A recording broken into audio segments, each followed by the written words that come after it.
Assalamualaikum warahmatullahi wabarakatuh.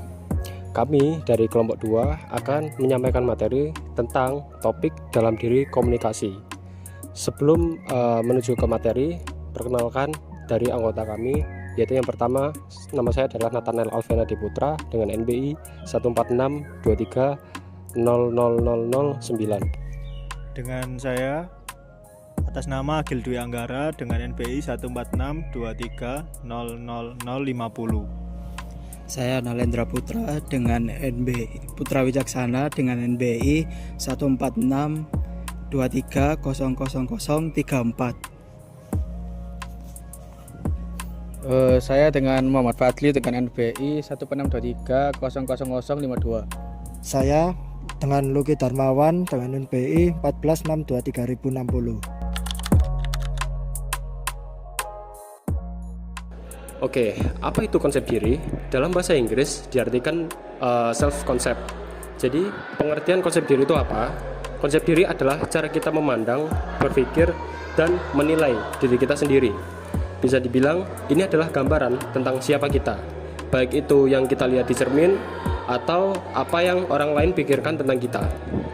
Contoh sederhananya begini, misalnya si A berpikir bahwa si A ini pandai berhitung dan orang yang sabar. Karena si A merasa percaya diri setiap kali ada tugas fisika di sekolahnya, jadi pandangan si A tentang dirinya pandai dan sabar, itulah yang disebut konsep diri.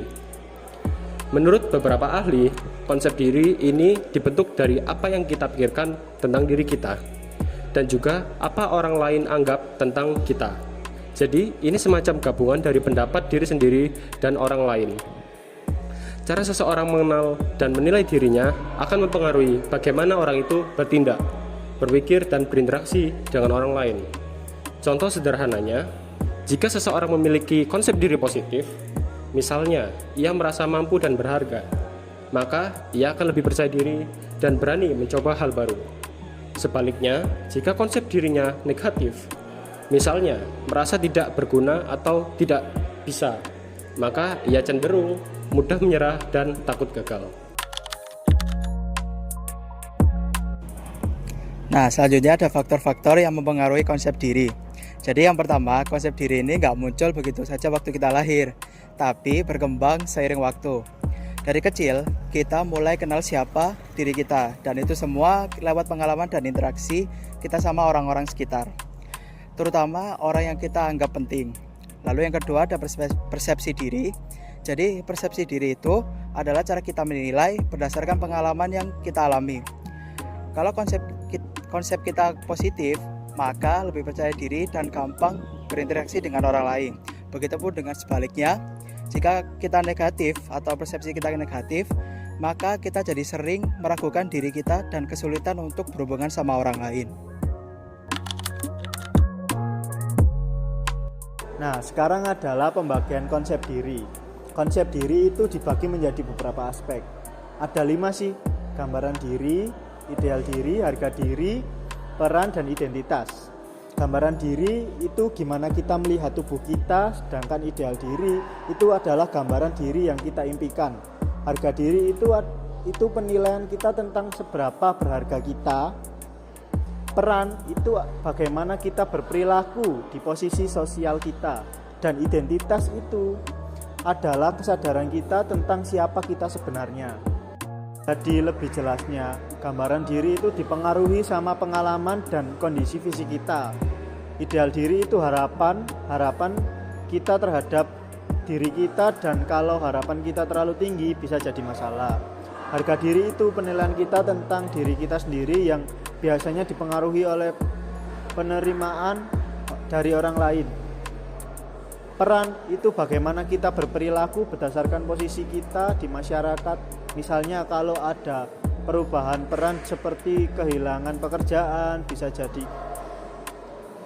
jadi kita merasa kehilangan arah. Identitas itu kesadaran kita tentang siapa kita yang terbentuk dari pengalaman hidup dan lingkungan sekitar. Aspek-aspek konsep diri. Aspek-aspek konsep diri ini itu memiliki 4 bagian yang terpenting. Yang pertama ada aspek fisik, yaitu bagaimana kita menilai fisik diri kita sendiri. Dan yang kedua ada aspek sosial. Aspek sosial ini yang lebih ke bagaimana kita melakukan peran di lingkungan masyarakat dan juga bagaimana orang lain melihat kontribusi kita. Dan juga yang ketiga itu ada aspek moral yang meliputi nilai-nilai dan juga prinsip-prinsip dari kita yang memberikan arti dan juga arah bagi kehidupan seseorang. Dan yang keempat ada aspek psikologis ya, yang lebih ke perasaan, pikiran dan juga sikap diri kita sendiri. Jadi intinya konsep diri positif yaitu kita lebih percaya diri dan tidak mudah terpengaruh kritik dan mudah belajar dari kesalahan. Konsep diri negatif, kita cenderung tidak percaya diri dan mudah terpengaruh kritik dan juga susah untuk belajar dari kesalahan. Nah, untuk konsep diri itu dibentuk dari beberapa sumber. Di antaranya yang pertama yaitu ada citra diri. Citra diri ini adalah bagaimana kita melihat diri kita berdasarkan apa yang orang lain katakan tentang kita.